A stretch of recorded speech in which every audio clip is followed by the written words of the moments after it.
Good evening, friends. Welcome to the 824th meeting of Hyderabad Poetry Society.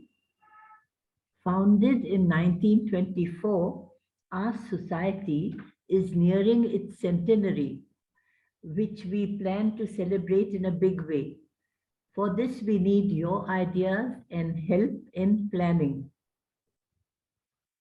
Today, we are lucky to have amongst us Colonel Kanchan Bhattacharya, who is introducing the Haibun. I haven't heard of this before, so it's going to be very interesting for me and for many of us, I think. Colonel Kanchan Bhattacharya is a retired army officer. He saw action in the liberation of Bangladesh. He taught electronics as honorary faculty in Pandit Ravi Shankar Shukla Raipur University and post-retirement in Guru Ramdas Khalsa Institute of Science and Technology. He's a keen electronics and robotics hobbyist and has created over 200 devices while in the service of the nation and has guided over 100 projects while teaching as Head Department of Electronics and Communications. He has edited and created a book of cartoons for the Army in 1990. He has published 4 books of poetry, namely Opus in 2013, Arrival in 2013, Enchantment in 2015, and The Roots of Love in 2015. He has 2 more books of poetry in the pipeline and another one on humor. His work includes sonnets, haiku, haibun, blank verse, short stories, and essays. He does not smoke, but happily speaks of marijuana in his writings, and alcohol-based imagery reminisces, embellish his creations. His work can induce lots of laughter, shock with subdued erotic passages, surprise with vast, violent content, and regale with Greek, Roman, and Norse mythologies, which he learned in his childhood in his home library. His work has been anthologized in several collections in India and abroad. He migrated to Hyderabad recently from Jabalpur. He likes cross-country motoring, the latest being his solo ride to Kanyakumari and back via Chennai, Mahabalipuram, Pondicherry, Rameshwaram, and Madurai. Now he's busy collecting his works and manuscripts. A new member to Poetry Society, we welcome him and his presentation on the genre of poetry, which is Haibun. A prosymmetric literary form, Haibun, originated in Japan. It combines prose and haiku. And recently we had a presentation on haiku, so we have an idea of what haiku is. The range of Haibun is broad and frequently includes autobiography, diary, essay, prose poem, short story, and travel journal. It's pretty elastic. More about it from Colonel Bhattacharya. Thank you. So shall we start then? Yeah, please. Right. Good evening, everyone. I would be talking about my favorite line of poetry, the Haibun, and the mechanics as they appear to me. But before that, I must warn you that I am an engineer, a former soldier, and former university / engineering college teacher who also writes poetry. To be very frank, I never studied literature formally, and I'm more at ease with the ones and zeros of computers and the grease and oil of mechanical things. And my army career kept me far away from the world of literature, except as an editor of an army journal, that too on and off. But poetry is something that sings to my heart very strongly. I began it in 1966, then just about 16 years plus, and wrote strictly humorous ones.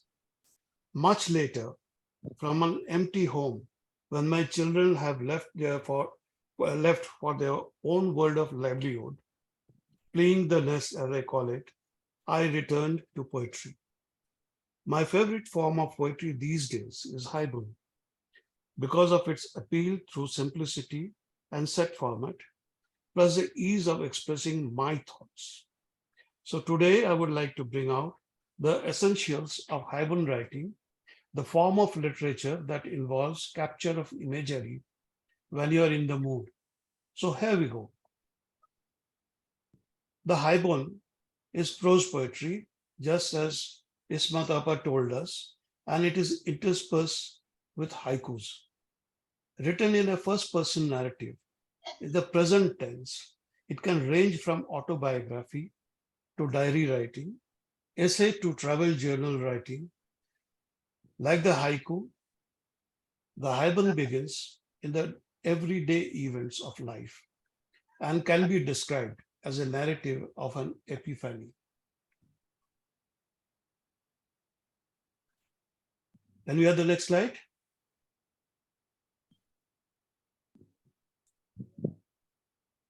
The key word here is prosimetron, and another is cousin, the versiprose. Prosimetron is basically a piece of writing dominated by prose and interspersed with verse. If you have more verse and less of prose, then you get the opposite, that is the versiprose. The Haibun basically is a prosimetron, a poetic composition exploiting a combination of prose, that is prosa, and verse, that is metron.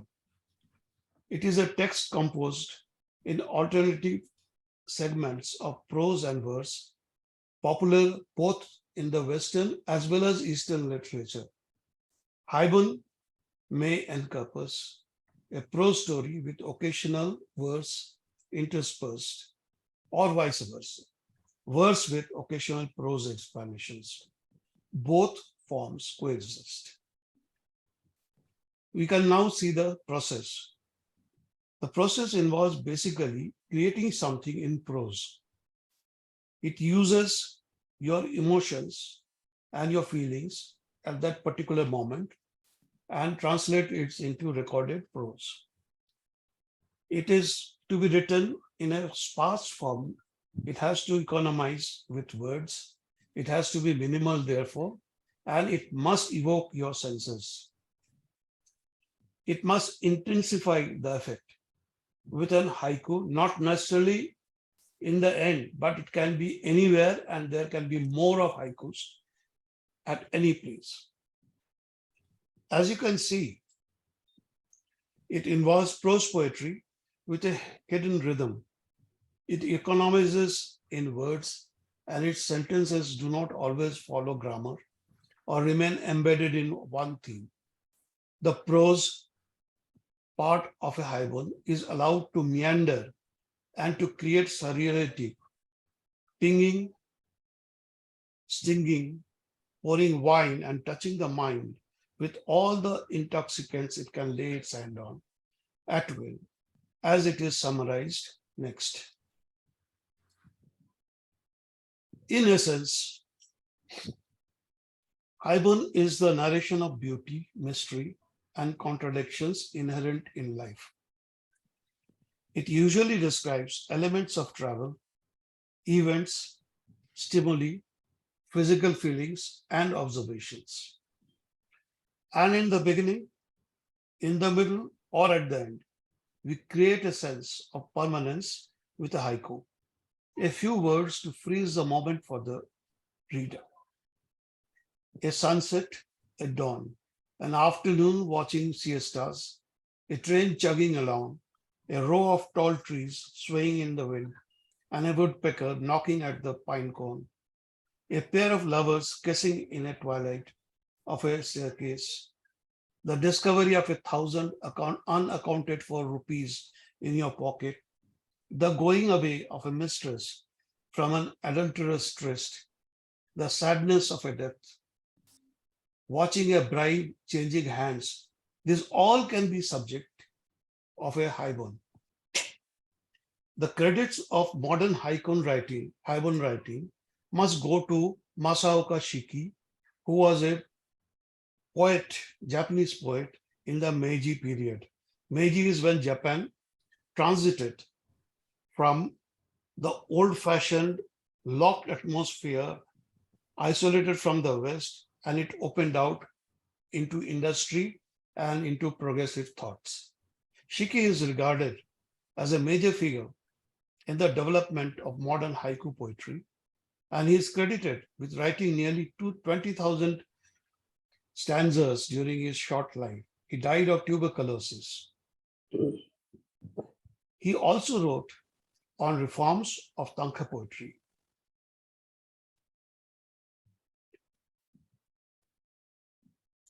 Now, the haibun, as I told you earlier, needs a haiku. And it is a question of transiting from the prose form to the poetry form. And it is intertwined thoroughly. The haibun form, that is the essential images it creates, is of stillness. The haibun form is perhaps an extension of the haiku, but not necessarily so. It's a piece of prose poetry by itself, but it needs a companion, the yin and yang complementing each other. The haibun sets a mood, the haiku balances itself with a snapshot, making a complete story with a still picture. The haiku provides the transition needed at each change of mood as the story develops into a more complete image. Haiku communicates with pauses and stillness.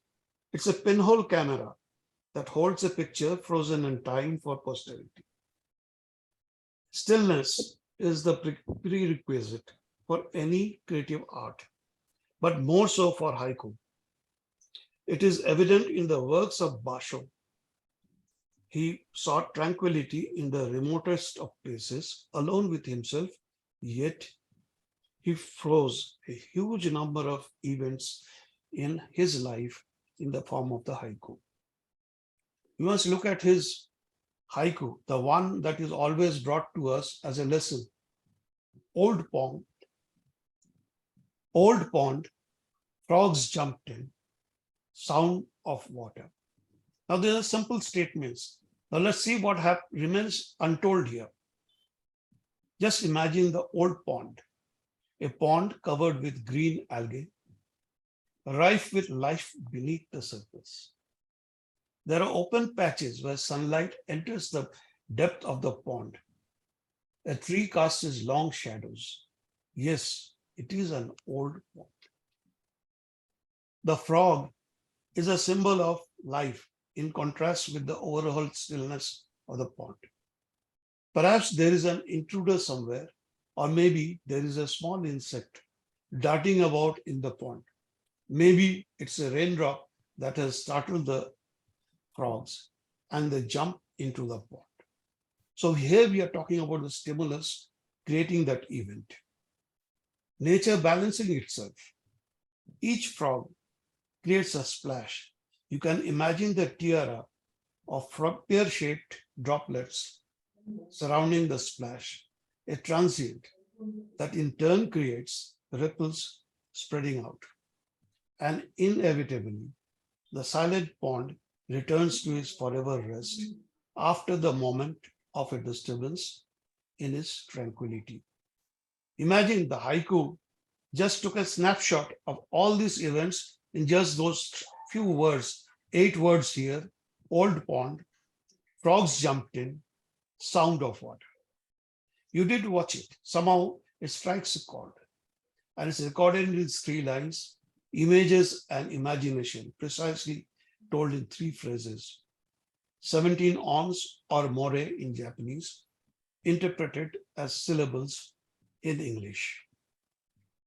The Haibun is a piece of passion writing that needs embellishment by the haiku. And the haiku is the camera's shutter button. The bokeh, the unfocused element of the picture in the background, is frozen in the egret's flight, re-emerging from the water with a bird in its beak. The haiku is about stillness. The Haibun is starved until it holds hands with a snapshot created by the haiku. Let's begin with the structure of a haiku. Haibun.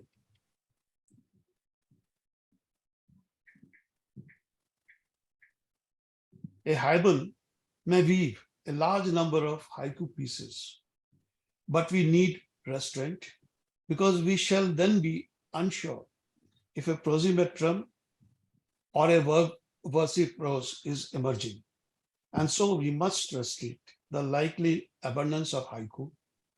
Just 1 or 2 should do. The haiku forms an integral part of the haibun and follows the same link and shift that is inherent in all Japanese short poetry forms, including pictures that get embedded in the haiga form, the tanka, and the senryu. While the haiku links and shifts between its phrase and fragment, the haibun does so between its title, prose, and haikus. The link and shift ape the continuity of life's wheel, keeping in motion the navigation to new territories of emotion, imaginary, and feeling. We need to understand the relationship of the haibun with the haiku, with the examples here. Let us see. This is Johan's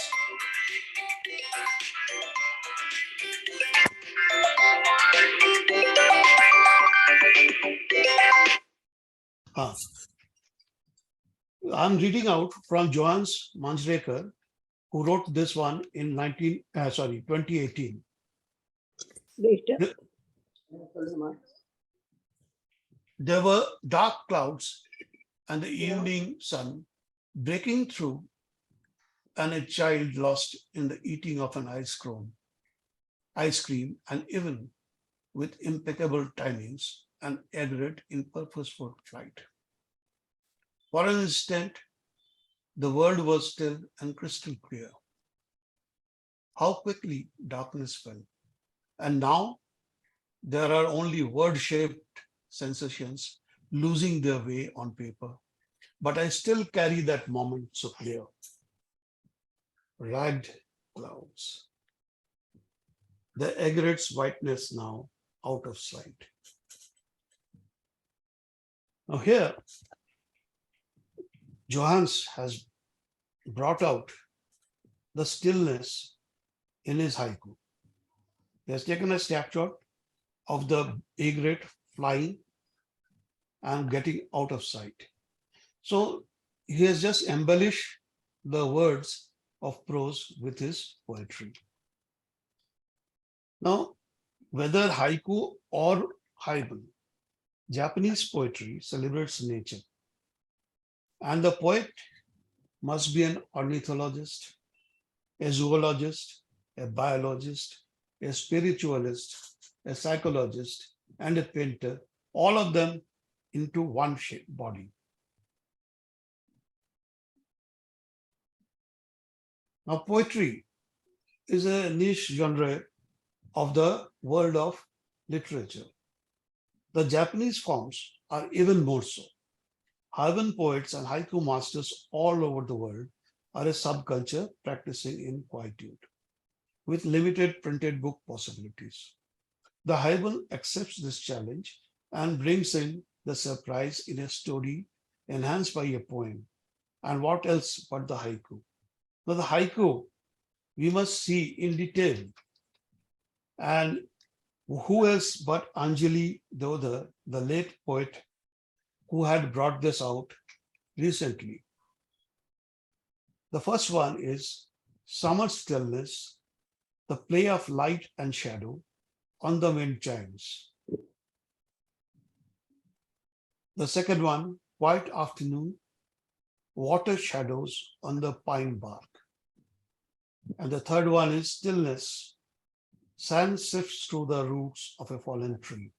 Let's see the first one, Summer Stillness. The stillness itself is brought out in the first line, the play of light and shadow on the wind chime. If you have observed wind chimes on a window, you would have noticed this play in great detail along with the sound. Peggy Willis, she phrases this. In the second one, you will look at the reflections of ripples, reflections of light incident on the ripples, and then they are coming onto a pine tree standing by the pond. In the third, a tree has just fallen, and then sand is rippling through its roots exposed. All of these are momentary experiences, and what else but a haiku can make the painting complete. Let's see what a haibun needs. Like all poetry, all writing, the author needs a special haibun audience. An audience with an open mind and appreciation of the minimalism that is to follow. The haibun writer must be liberated from constraints of normal storytelling. He must minimize his words. Normal storytelling, of course, keeps on telling the way the lion sneezed. But here, we just minimize the thing and just talk of the lion, full stop. A haibun may narrate history, a personal story, travel. It may embark upon humor. It can explain a mood, an allegorical domestic item, or anything on earth, may even be something somewhere in the universe. Now let me read from Kala Ramesh. Kala Ramesh is a famous haibun personality. She has been the doyen, particularly in the Pune orbit. And from her, we have Aditya, the sun god. Now the story begins with something and ends with something totally different. And it is the last element which sets the mood for the entire, which explains the writing of a haibun. I get away from the crowd, onto the top of a hill. On the other side is a peacock valley, where I see retired men sitting in groups, chatting their idle hours away. Now here, an ambience has been set up. There is no purpose here. A young couple passes me by. Now this is the observation. A young couple passes me by. Suddenly she stops midway. Who is this he? From the couple. Suddenly she stops midway, pulling his sleeves, saying, look, look, how beautiful. I see a copper red plate swiveling as it slips downwards. Copper red plate is the reference to the sun. I see a copper red plate swiveling as it slips downwards. Sheer vibrancy envelops the entire lake below in burning oranges and reds. Again, the ripples, they are playing with fire. A sacred moment, this twilight, perfect because it is neither day nor night, neither light nor darkness, and without a double. It has come to stay in my mind. Now the haibun, the justification of the haibun. String of Jasmine, her plate in step with her hips. Now all this movement that was described earlier was just to draw our attention to the lady who is walking away. Her braided hair, that is what is swinging in time with her hips. The snapshot here, of course, is of the woman from the family receding along the wall. Haibun is an art, and I named two great writers of Haibuns. One is Paresh Tiwari. He's a naval officer and who was until recently posted in Hyderabad. We should have got him into our group. I don't know whether he's actually a part of our group. And then there is Rochelle Potkar. These two have written between them two very good books. Tiwari wrote An Inch of Sky.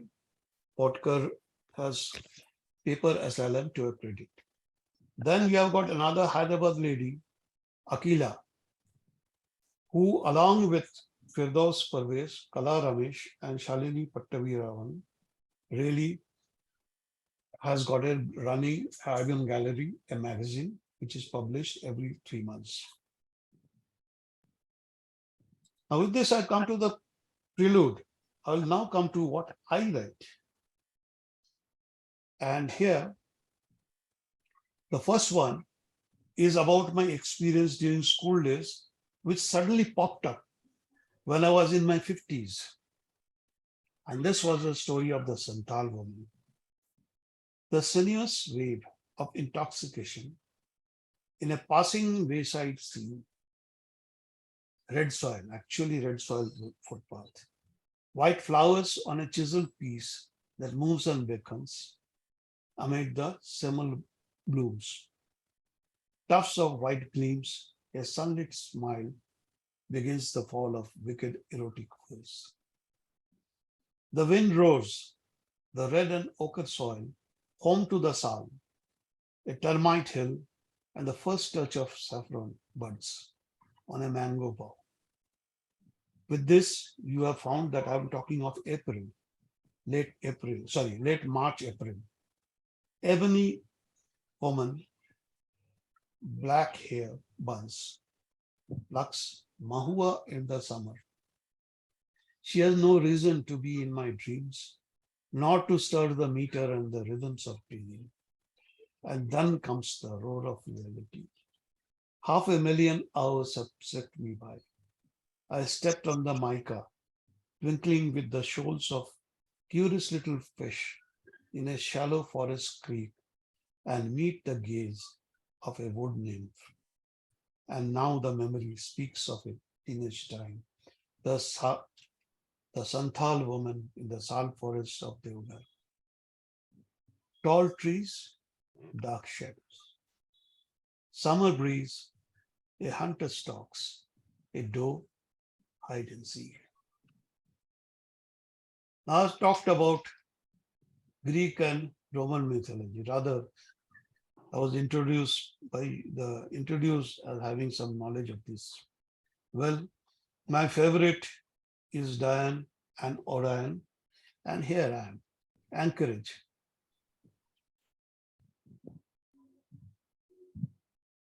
I'm going into a forbidden trance, emptying myself, melting, taking many a chance upon my belief, not just once.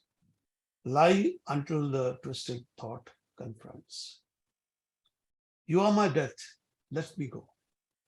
Life is a lost whisper now, on a hillside forest clad in snow. Moonlight upon my lips, frozen, asleep. Touch me not, soft and low. I'm staring at you, Diane. I'm Orion, the hunter of hopes. You are sinuous, the lost melody. I'm alive inside your thoughts, the enigmatic usurper of love, the soul of endearment, poised with the drawn bow, the lithe arrow steady. I am the music, the song that lies once in a while. I am the timpani, untouched yet, the saxophone waiting to excel the deepest notes. Until the yesterdays begin to unfold, to breathe, to say the unsaid. I am in flight, the arched throw, the anchorage inside, the final so close. H is Achilles, no longer the immortal learning to let go. And so, with these two examples, I think you've got an idea about my words of the Haibun part of it. What if I go into versic prose? What I am showing you now is a Haibun, perhaps waiting for a haiku somewhere. And hello, and beyond myself, somewhere, I wait for my arrival. This is what Octavia says. In my continuum, I dance with time. The years tire and slip away from my dreams. You are asleep and yet awake inside my heart. We are lovers skiing downhill towards the final abyss, that is oblivion. Octavio whispers gently, because two bodies, naked and entwined, leaped over time. They're invulnerable. Nothing can touch them. They return to the source. There is no you, no I, no tomorrow, no yesterday, no names. The truth of two in a single body, a single soul, oh total being.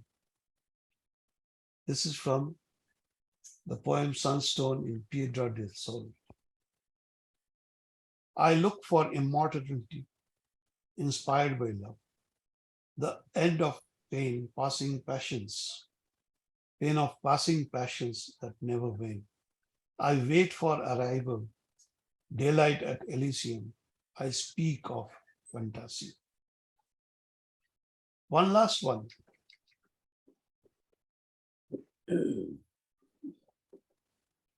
Should I? It's called ecstasy. Now here I'll use more than one haiku. Ecstasy, Tantalus, wet lips. In a long season of thirst, seeing an oasis. A shiver trespassed into her heart, promises and lies wrinkled on the way to the portal of joys. The wedding done, she unpacked a trousseau of neatly arranged promises and looked at the sky, champagne waiting in the cold pane. Careless could she ever say. Dracula sipped her blood as she sipped his ecstasy. Dusk, her eyes wanton, simmers in this hearth of dreams, a flame infernal.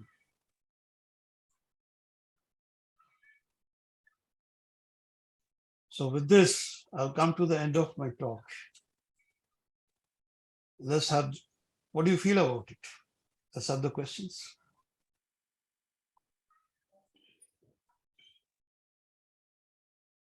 Superb presentation, sir. Oh my God.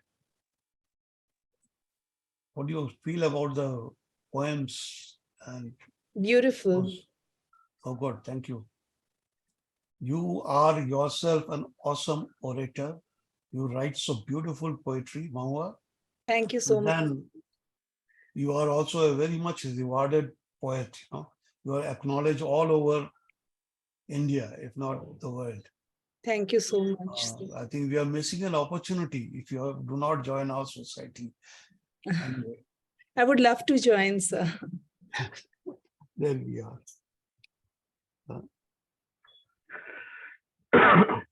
You're muted, man.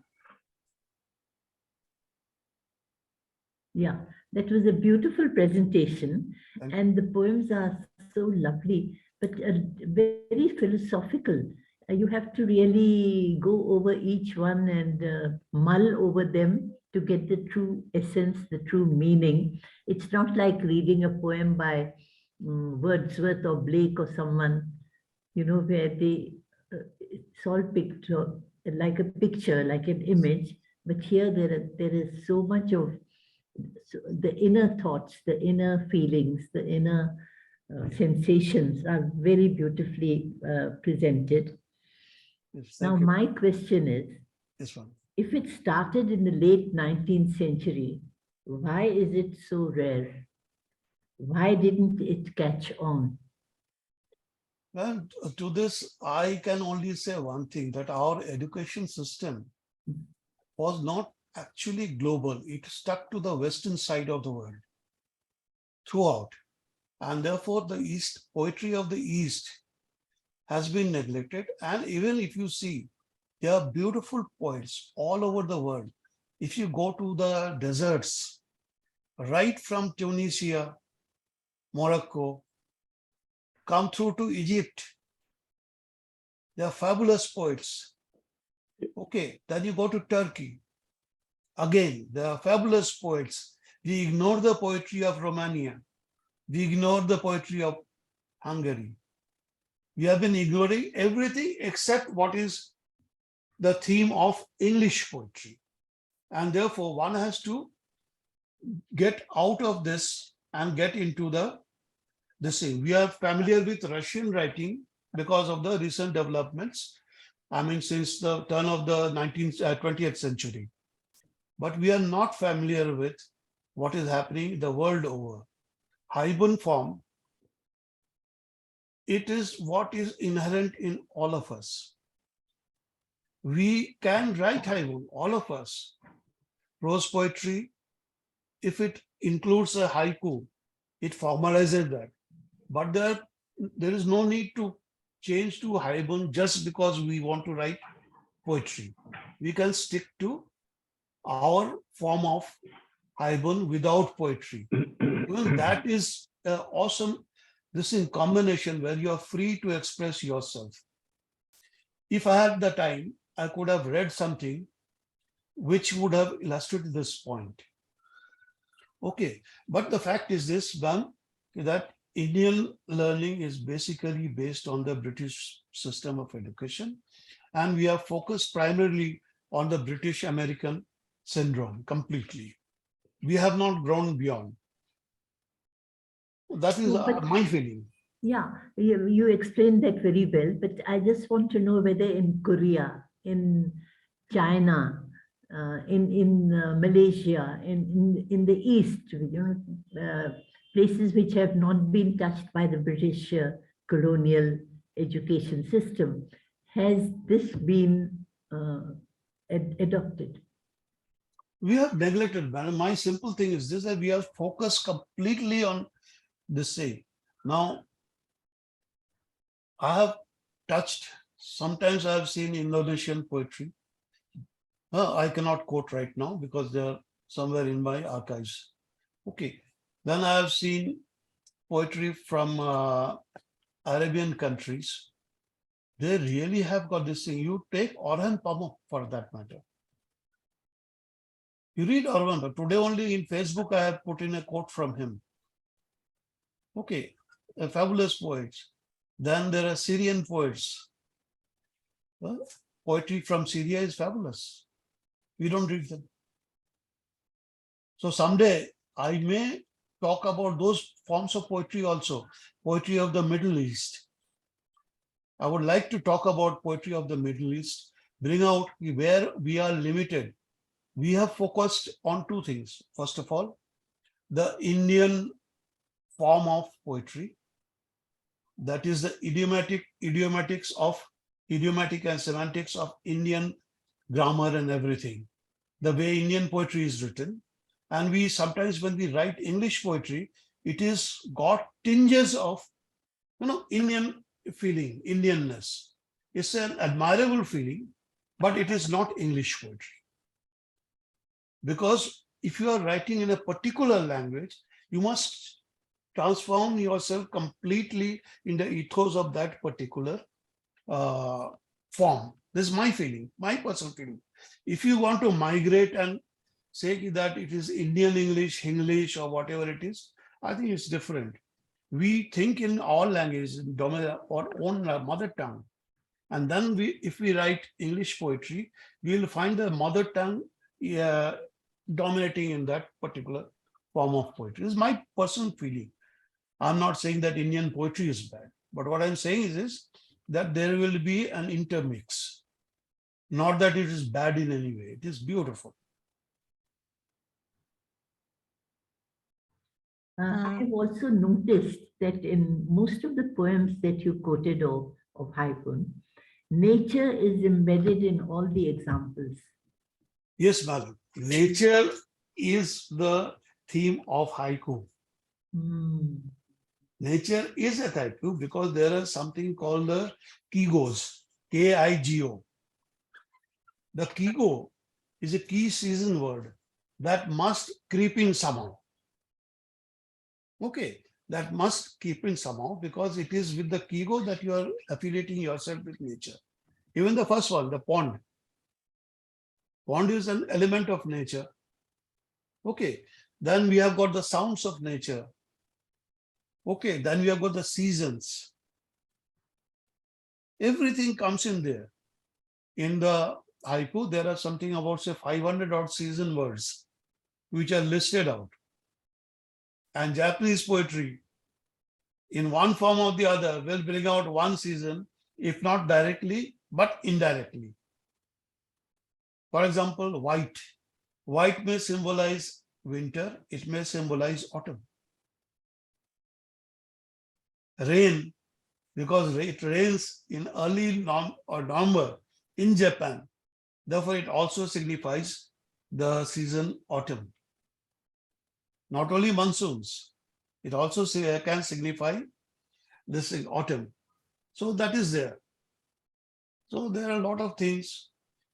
And then the other thing is this, that the haiku or whatever form has its roots in the Chinese originals.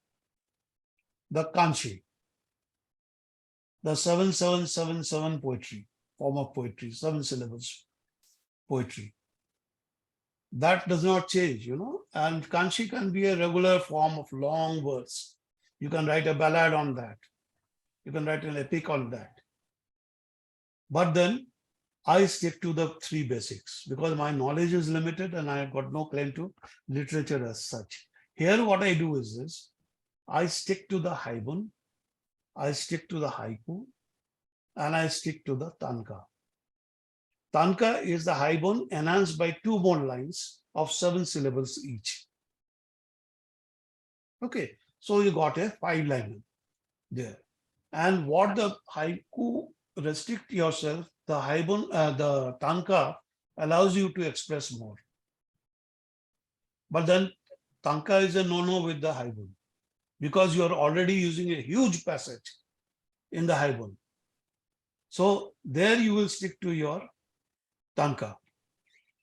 Okay, but then there is no restricting yourself writing in the Japanese style and writing your Haibun without a poem. It will be eminently readable. It will be eminently suited for setting the mood. It will be a story by itself, and it is still frozen in time with your last few sentences. That's it. Yeah, Nikhil, sir. We have about 5 minutes more for some more questions. So if anybody in the audience would like to ask, please do not hesitate. Turn on your cameras and your audio, please. Hi, this is Ira here. Hi, Ira. Uh, Good evening. Hi, Colonel Kanchan. It's nice to see you again. I'm You sorry, my share my camera Didi's wasn't- name. You share my Didi's name. You remember? I told you. Yes. Yeah, go ahead. So I was struck by 2 things. Number one, how much both the haiku and the haibun, they remind me of the Japanese woodcut prints in the way they focus entirely on particular elements of nature. Especially the woodcuts, which, and of course the older ones from Meiji period, but the way they sort of pull in the essence of that particular moment in nature is so similar. I mean, it's almost like a haiku or a haibun is like the verb I mean, the verbal form of the paintings. That's what struck me, one thing. And the other thing was, it's not exactly, but I did find certain similarities with the way traditional storytelling happens in India, where you have prose elements and verses which get mixed up. And these stories used to be told in our villages during nights. You just sat down after dinner, and there would be a little story, and the storyteller, the oral tradition, would just go a little bit into the verse, come back into prose to heighten the mood of. So those two are the things which just struck me. So I was thinking that maybe we use it for different forms, but perhaps we do have a common basis on which we can relate to a Haibun, even if it is very new to me. Actually, I could relate something to that. Yeah, Ira, that's it. may I say something? You know, Yes, when please. I speak to people, I tell them Spanish is the language of poetry. It is unbeatable. The way you see, I live too, and they are, I don't know, absolutely hackneyed. Hmm. Have you passed? Then I will talk about Neruda. Now, these two people, they steal your heart, huh, 10 times over in the same poem, isn't it? The way they can describe love, the way they can describe passion. God, hats off. Now, as far as Japanese poetry is concerned, it is a specialist in nature. It specializes in nature. And as far as Indian poetry, it is an oral tradition passing out down from generations of history. It gets mutated a little bit every generation. A new thing is added, something is forgotten, and the main storyline continues until, unfortunately, everything becomes deified. Sab Bhagwan ban jate.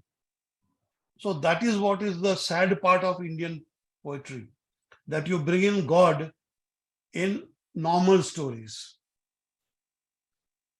Now, I will not elaborate here because it may hurt sentiments, but it is a fact that we transit in Indian poetry through the oral from the Shruti part of it.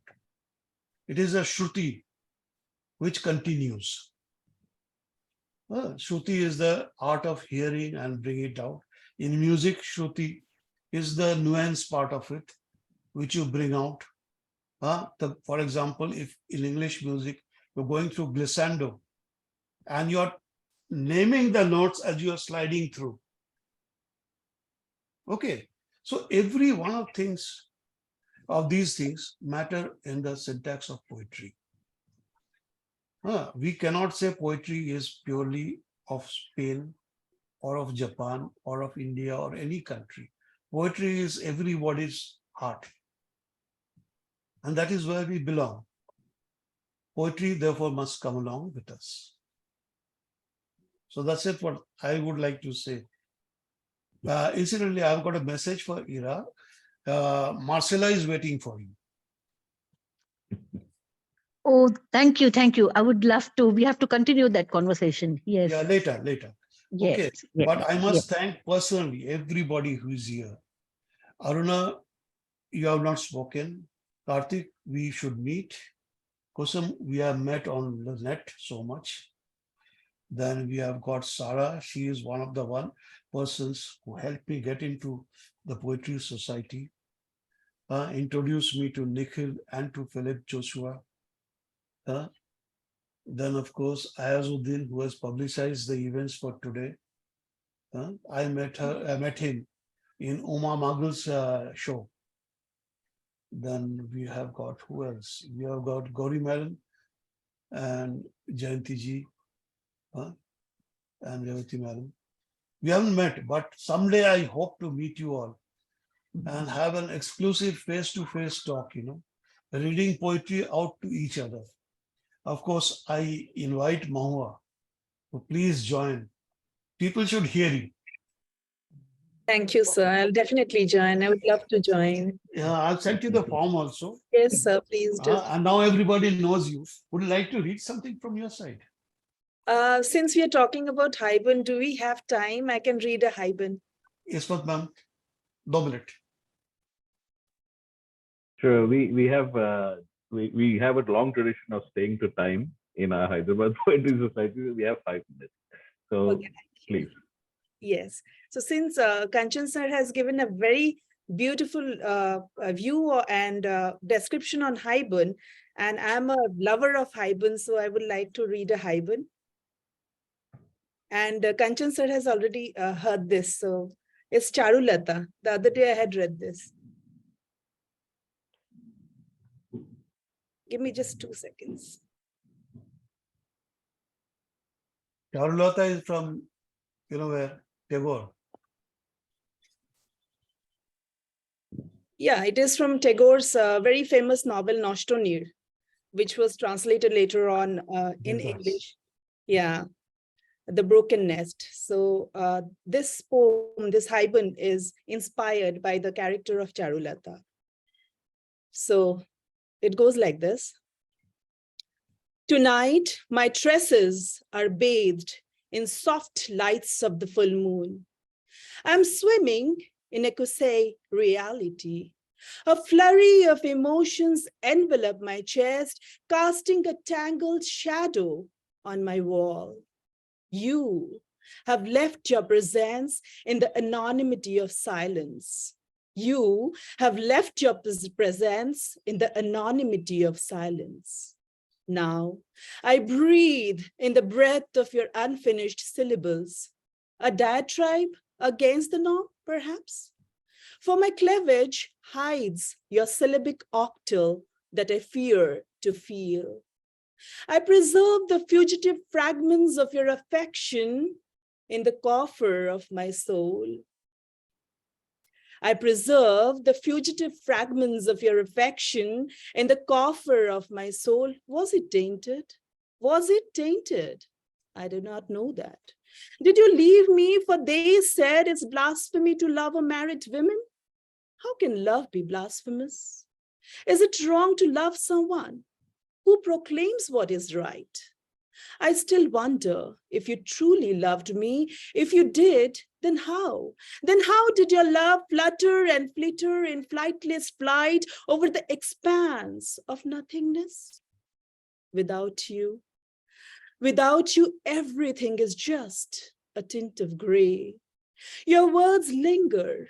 Your words linger on me like the raindrop on my favorite Malati plant that is so close to falling, yet just sits, clutching onto the leaf's bosom. Your words have always been like the season's first downpour, falling flawlessly on my parched tongue. The earth in me have always craved the rain in you. The earth in me have always craved for the rain in you.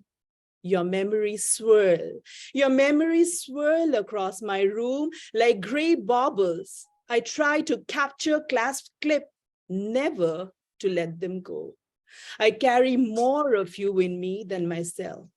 I carry more of you in me than myself. Now the epicenter of my core smells of bloodstain, amplifying the chaos within. I meet the effigy of my quietus. And the haiku is a solemn goodbye, wisp of smoke and crimson tears, moments howl in choir. Thank you. That was beautiful. Now, Very, see, very beautiful. we have talent with us. We also have got Shikha. Beautiful. Someday I'll invite her also. Yeah. But I'm really grateful for this thing. It's awesome. Thank you. Yeah. So thank you very much, Colonel Kanchan, Bhattacharya ji. Thank you very much, Mahua Sen. I think the thank yous have already been expressed before, so I would not take more time on that. I would like to thank everybody who has taken time to attend today's meeting. We thank you for your time. We know things are busy nowadays, and to take a little time away for poetry is always appreciated. I wish you all a good night. Today's session will be recorded is recorded and will be uploaded on YouTube on our society channel later. So thank you very much and good night. Good night. Good night. Good Thank night. you. Good night, Good everyone. night. Good night. Thank you.